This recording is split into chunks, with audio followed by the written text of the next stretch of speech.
Hope TV ప్రేక్షకులకు వందనాలు. యేసుక్రీస్తు నామములో మీకును మీ కుటుంబాలకి శుభము కలుగునుగాక.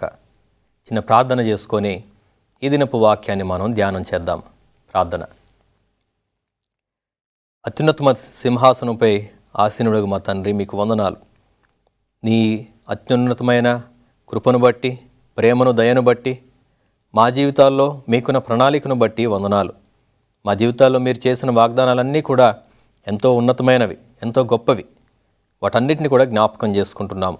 ఈ దినము మేము వినబోయే మాటలను బట్టి నా ప్రభువా, మా కుటుంబాల్లోనూ మా హృదయాల్లోనూ కార్యం జరిగించండి. మా ప్రభువా, నీకు అసాధ్యమైంది ఏదీ లేదు అనే ఒక నమ్మకాన్ని, గొప్ప విశ్వాసాన్ని మాలో మీరు తిరిగి పుట్టించుమని ప్రార్థన చేస్తున్నాను. నాయన, ఎవరైతే దిగులుతోటి, ఇబ్బందులతోటి అక్కడే వారి జీవితం ముగిసిపోయిందనే స్థితిలో, దీనమైన స్థితిలో వారు ఉన్నారో ఒకసారి దర్శించండి తండ్రి. వారికి నీ వెలుగును అనుగ్రహించుమని, ఈ వింటున్న ప్రతి మాటను బట్టి వారి జీవితాల్లో ఆదరణను కలిగించుమని యేసుక్రీస్తు నామములో ప్రార్థన చేస్తున్నాను పరమ తండ్రి. ఆమేన్. ఈరోజు మరి ఒక ప్రాముఖ్యమైన అంశంతోనే దేవుడు నన్ను ఈ విధంగా మీ ముందుకు నడిపించారు. ఏలియా జీవితంలో జరిగిన దేవుని కార్యాలు గురించి మనం నేర్చుకుంటున్నాం. గడిచిన ఎపిసోడ్లో మనం పరిశుద్ధాత్మ గురించి మనం ప్రార్థన చేయాలని తెలుసుకున్నాం. అసలు పరిశుద్ధాత్మ అవసరత మనకి ఎందుకుంది, దానివల్ల మనం ఏమి చేయగలుగుతాం అనే విషయాలు ఈరోజు ఖచ్చితంగా నేర్చుకుందాం. ఒకసారి మనం మొదటి రాజులు 18వ అధ్యాయము 41వ వచనం మనం చదువుదాం.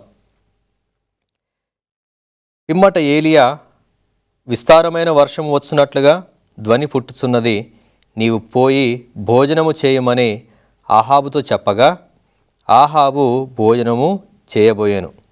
కానీ ఏలియా కర్మెలు పర్వతం మీదికి పోయి నేల మీద పడి ముఖము మోకాళ్ళ మధ్య ఉంచుకొనెను.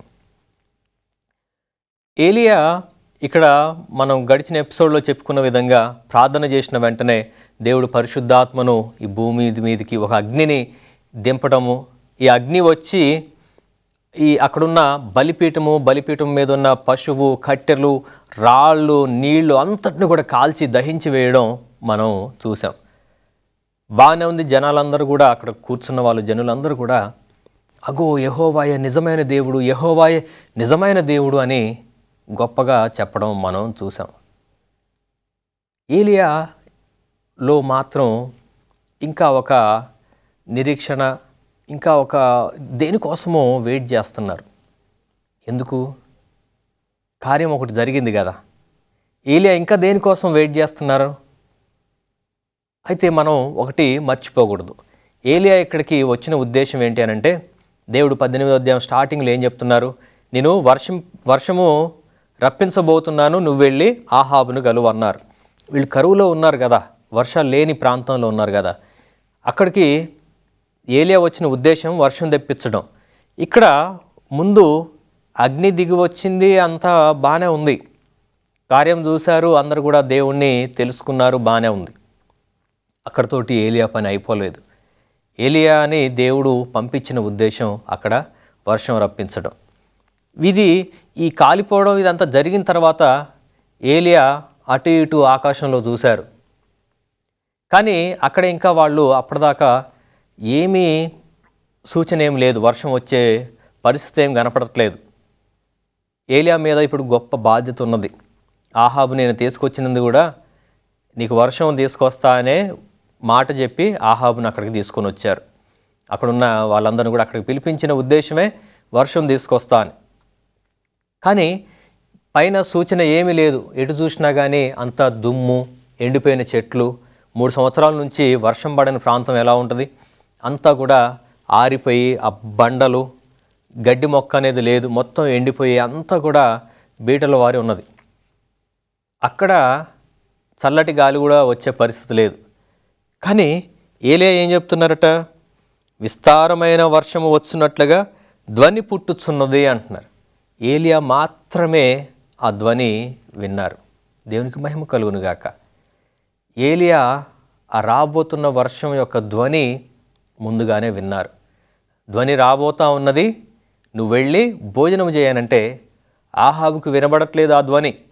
ఏలియా మాత్రమే విన్నారు. ఏలియా విని చెప్తున్నప్పుడు ఆహాబుకు ఒక కన్ఫ్యూజన్, అనుమానం.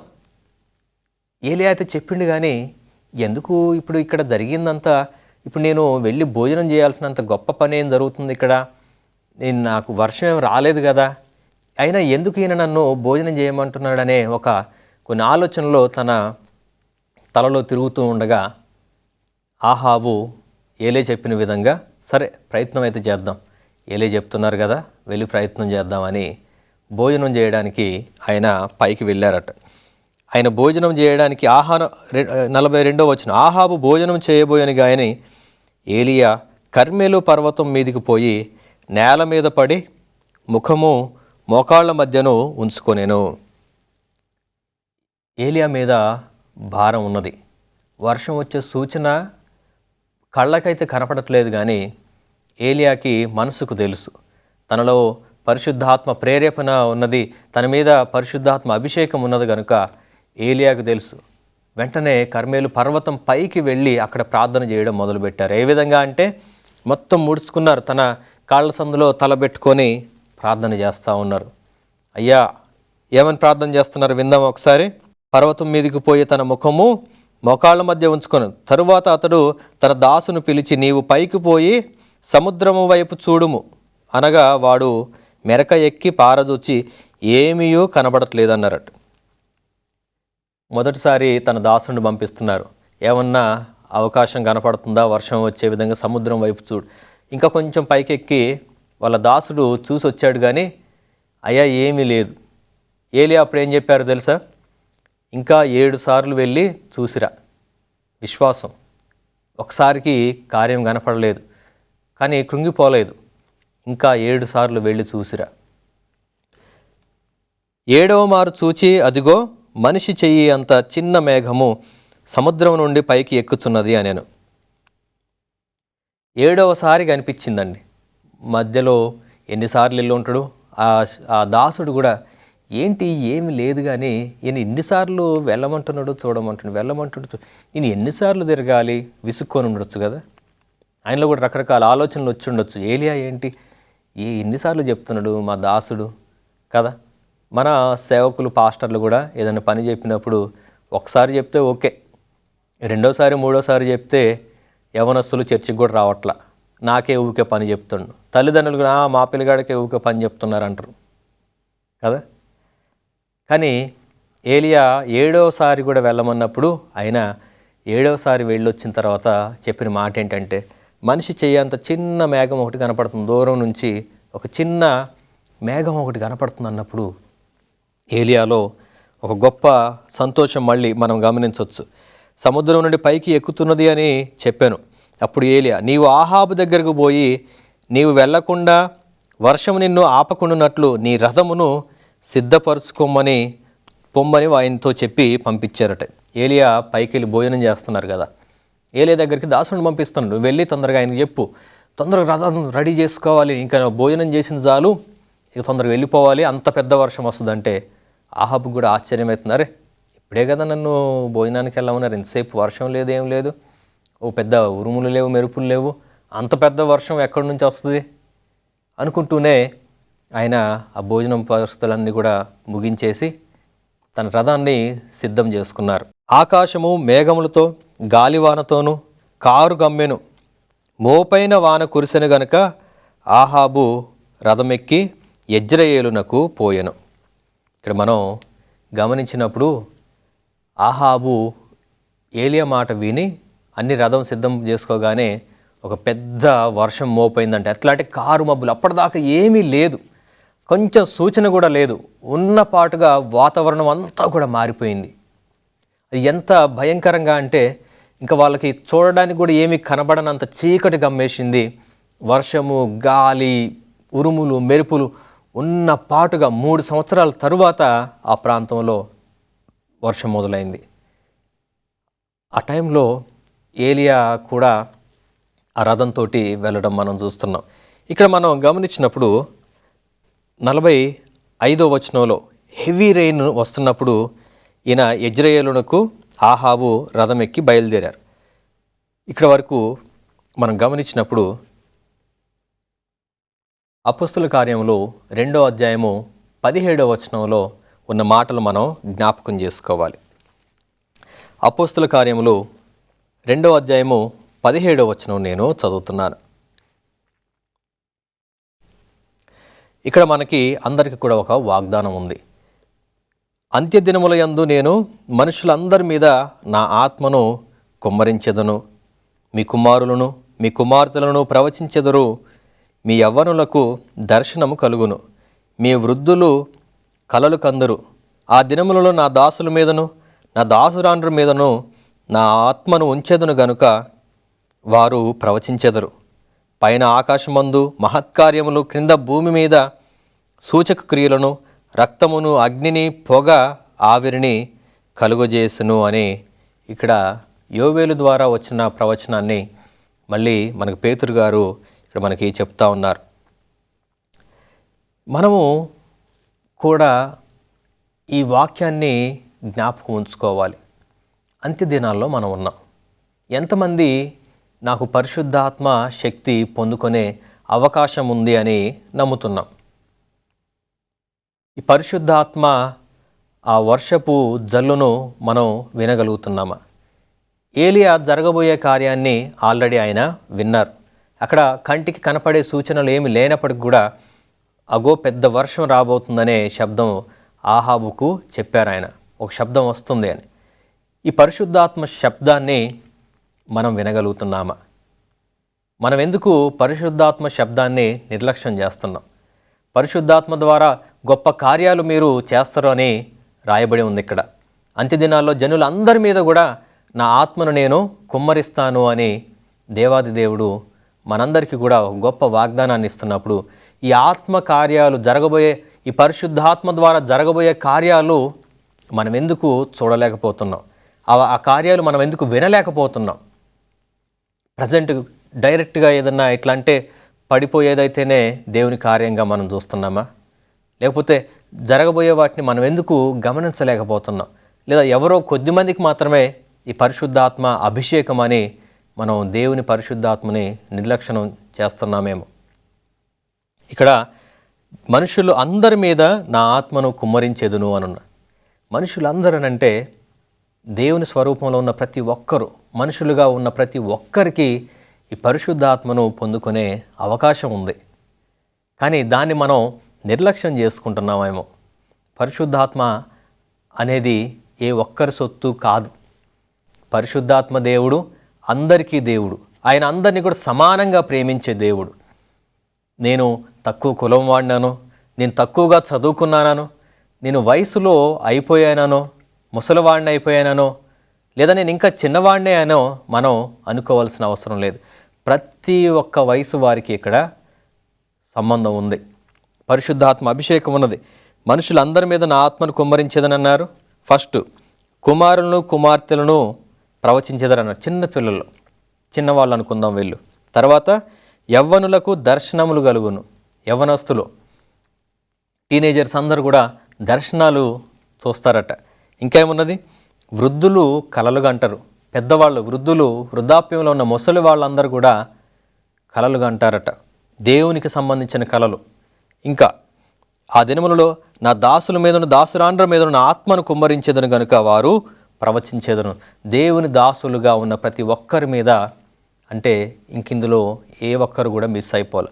చిన్నపిల్లలు ఉన్నారు, యవ్వనస్తులు ఉన్నారు, దాసులు ఉన్నారు, దాసురాండ్రు ఉన్నారు, వృద్ధులు ఉన్నారు.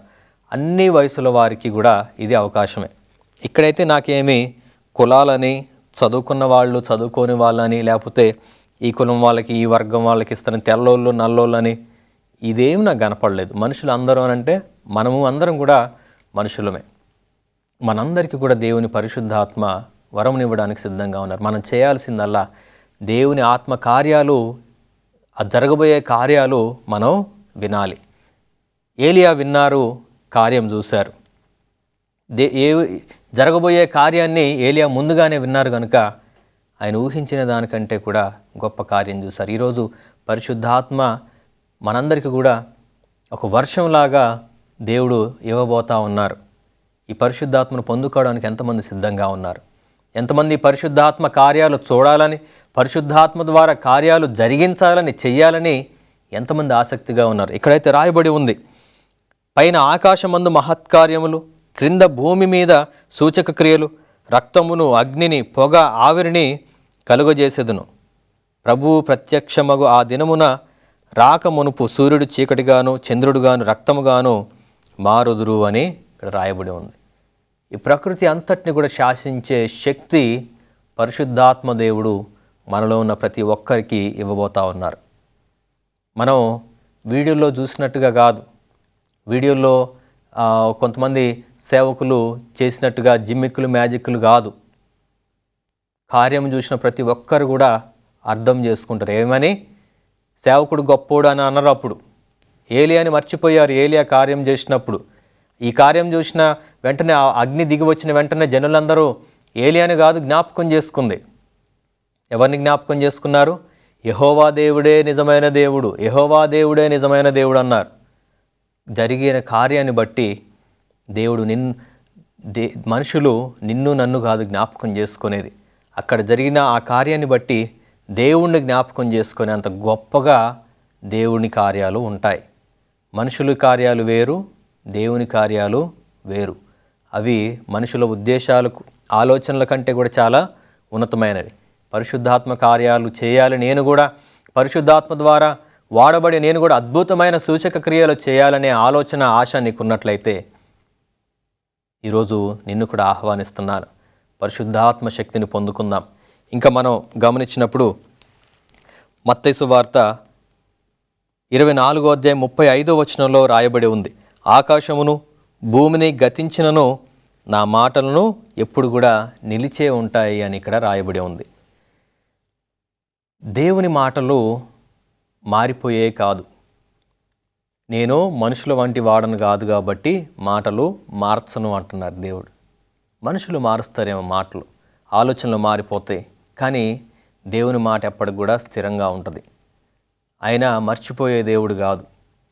సో ఒక్కసారి ఆయన మాట ఒకటి వచ్చినప్పుడు, ఆయన ఒక వాగ్దానం చేసినప్పుడు ఆ వాగ్దానాన్ని ఆయన ఎప్పటికి కూడా మర్చిపోరు. ఇదిగో ఆకాశం భూమి గతించిపోయినా కానీ నా మాటలు ఉంటాయి అంటున్నారు దేవుడు. ఈ మాటలు దేవుని మాటలే. అంత్యదినాలు అందరికీ పరిశుద్ధాత్మను ఇస్తానంటున్నారు. ఈ వాగ్దానాన్ని జ్ఞాపకం చేసుకొని మనం అందరం కూడా ప్రార్థన చేద్దాం. పరిశుద్ధాత్మ శక్తి కోసం, పరిశుద్ధాత్మ రగిలింపు కోసం మనం ప్రార్థన చేద్దాం. ఇంకా మనం గమనించినప్పుడు అపోస్తల కార్యములు 3వ అధ్యాయము 19వ వచనం ఒకసారి చదువుదాం. అపోస్తల కార్యములు 3వ అధ్యాయము 19వ వచనం చదువుతున్నాను. ప్రభువు సముఖము నుండి విశ్రాంతి కాలములు వచ్చును, మీ కొరకు నియమించిన క్రీస్తు యేసును ఆయన పంపునట్లు మీ పాపములు తుడిచివేయబడు నిమిత్తము మారు మనసు నొంది తిరుగుడి. మనం చేయాల్సిందల్లా ఈ పరిశుద్ధాత్మను పొందుకోవడానికి మారు మనసు పొంది ఆయన వైపు తిరగాలి. మనం ఇంకా పాపంలోనే ఉంటూ, మనం ఇంకా సొంత ఉద్దేశాలు, స్వార్థంతో మనం ఆలోచన చేస్తూ మనం దేవుని పరిశుద్ధాత్మ కోసం అడిగితే పరిశుద్ధాత్మ కార్యాలు మనలో జరగవు. ఈరోజు నేను ఒక సేవకుడిగా ఉండి నా సంఘాన్ని నేను అభివృద్ధి చేసుకోవాలనో, లేకపోతే నా సంఘానికి ఎక్కువ మంది వచ్చి నేను ఆర్థికంగా స్థిరపడాలనే ఉద్దేశంతోనో నేను పరిశుద్ధాత్మ కోసం అడిగినట్లయితే పరిశుద్ధాత్మను నేను పొందుకోలేను. కార్యం జరిగిందంటే జనులు ఎవరిని జ్ఞాపకం చేసుకోవాలి? దేవుణ్ణి జ్ఞాపకం చేసుకోవాలి. అట్లా కాకుండా నేను అందరిలో హైలైట్ అవ్వాలి, నలుగురు నన్ను చూసి అబ్బో ఈయన కార్యం చేసినని అందరూ నన్ను నిజమైన సేవకుడిగా గుర్తించి నన్ను అందరూ మెచ్చుకోవాలనే ఉద్దేశంతోనే కార్యాలు చేయాలి అనుకుంటే నిజమైన కార్యాలు జరగవు. పరిశుద్ధాత్మకి నువ్వు అవసరం లేదు. మహిమ ఘనత ప్రభావములకు అర్హుడైన దేవునికి నీ ద్వారా మహిమ వస్తుంది అనుకున్నప్పుడే నువ్వు పరిశుద్ధాత్మను పొందుకోగలుగుతావు. అర్థమైందనుకుంటా. మన స్వార్థం కోసం పరిశుద్ధాత్మ శక్తిని వాడుకోవాలి, పరిశుద్ధాత్మను మన స్వార్థం కోసం ఉపయోగించుకునే పరిస్థితి ఉంది అనంటే పరిశుద్ధాత్మ కార్యాలు మనం చూడలేం. పరిశుద్ధాత్మ కార్యాలు చూడాలి అనంటే దేవునికి మహిమకరంగా నీ బ్రతుకు నా బ్రతుకు, నీ విధానం నా విధానం ఉంటుంది అనుకున్నప్పుడే పరిశుద్ధాత్మ ద్వారా కార్యాలు మనం చూడగలుగుతాం. ఇంకా ఇంతకుముందు కూడా మనం చెప్పినట్లుగా మనం ఎప్పుడైతే మనం మారు మనసు పొంది బాప్తిస్మం తీసుకుంటామో అప్పుడే పరిశుద్ధాత్మను పొందుకోవడానికి అర్హులంగా ఉంటాం. అపోస్తల కార్యములు 2వ అధ్యాయం 37, 38 వచనాలలో మనం ఈ మాటలు మనం గమనించవచ్చు. ఇక్కడ 37, 38 వచనాలు నేను చదువుతున్నాను. వారు ఈ మాటలు విని హృదయంలో నొచ్చుకొని, సహోదరులారా మేమేమి చేతుమని పేతురును కడమ అపోస్తలుగాగా, పేతురు మీరు మారు మనసు పొంది పాపక్షమాపణ నిమిత్తం ప్రతివాడు యేసుక్రీస్తు నామమున బాప్తిస్మము పొందుడి, అప్పుడు మీరు పరిశుద్ధాత్మ అను వరమును పొందుదురు అని ఇక్కడ రాయబడి ఉంది. పరిశుద్ధాత్మ అనేది ఒక వరం. పరిశుద్ధాత్మ అనే వరాన్ని మనం అందరం పొందుకోవాలి. పరిశుద్ధాత్మ వరంలో మళ్ళీ చాలా రకాలు ఉన్నాయి. వాటిలో మనము కొంతమంది అందరూ సూచక క్రియలే చేయాలనే లేదు. కొంతమంది ప్రవచనాలు చెప్తున్నారు, పరిశుద్ధాత్మ వరమే. కొంతమంది స్వస్థతలు చేస్తారు, పరిశుద్ధాత్మ వరమే. కొంతమంది భవిష్యత్తును చూడగలుగుతారు, పరిశుద్ధాత్మ వరమే. కొంతమంది దేవుని ప్రవచనాలు చెప్తా ఉన్నారు, పరిశుద్ధాత్మ వరమే. జరగబోయేది జరిగేది అన్నీ కూడా చూడగలరు, చెప్పగలరు. దర్శనాలు చూడగలరు, దర్శనాల అర్థాన్ని చెప్పగలరు. ఇవన్నీ కూడా పరిశుద్ధాత్మ వరాలే. వీటన్నిటిని కూడా మనందరికీ సమానంగా ఇవ్వడానికి దేవుడు సిద్ధంగా ఉన్నారు.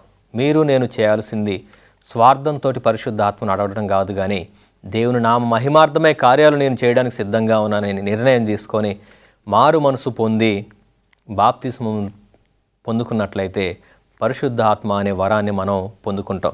ఈ అంత్యదినాల్లో ఉన్న మనమందరం కూడా దేవుడు మన కోసం చేసిన ప్రామిసెస్ అన్నిటిని కూడా, వాగ్దానాలన్నింటినీ కూడా ఎత్తిపట్టి మనం దేవునికి మొరపెడదాం, ప్రార్థన చేద్దాం. దేవుని పరిశుద్ధాత్మ వరములు మనందరికీ కూడా అనుగ్రహించబడునుగాక. ప్రార్థన చేసుకుందాం. ప్రార్థన చేసుకొని ఈ పరిశుద్ధాత్మ వరములు మనకు రావాలని అడుగుదాం. పరిశుద్ధుడు వగు మా తండ్రి, మీకు వందనాలు. ఏలియా ఏ విధంగా జరగబోయే కార్యాలు విన్నారో చూశారో నా ప్రభువా, అటువంటి పరిశుద్ధాత్మ కార్యాలు, ఆ పరిశుద్ధాత్మ వర్షము యొక్క శబ్దము వినే ఆ జ్ఞానమును, అటువంటి విశ్వాసమును మాకు కలుగజేయండి తండ్రి. మీకు వందనాలు. నీ మాట ఏది కూడా తొలగిపోయేది కాదు. మేము ఎక్కడ కూడా ఎటువంటి పరిస్థితుల్లో కృంగిపోకుండా, నలిగిపోకుండా నీ పరిశుద్ధాత్మ వరముల కోసమే కనిపెట్టుకొని ఉండే ఉన్నతమైన స్థితిని మాకు ప్రసాదించండి. నీ పరిశుద్ధాత్మ కోసం నిస్వార్థంగా అడుగుతున్న ప్రతి ఒక్కరికి ఈ రోజున నీ పరిశుద్ధాత్మ అభిషేకం వచ్చునుగా కానీ ప్రార్థన చేస్తున్నాను. యేసుక్రీస్తు నామములో అడుగుతున్నాను పరమ తండ్రి, ఆమేన్. ఇటువంటి మరిన్ని ఆధ్యాత్మిక విషయాలు నేర్చుకోవాలనుకున్నట్లయితే చూస్తూనే ఉండండి. దేవుడు మిమ్మల్ని, మీ కుటుంబాన్ని దీవించునుగాక.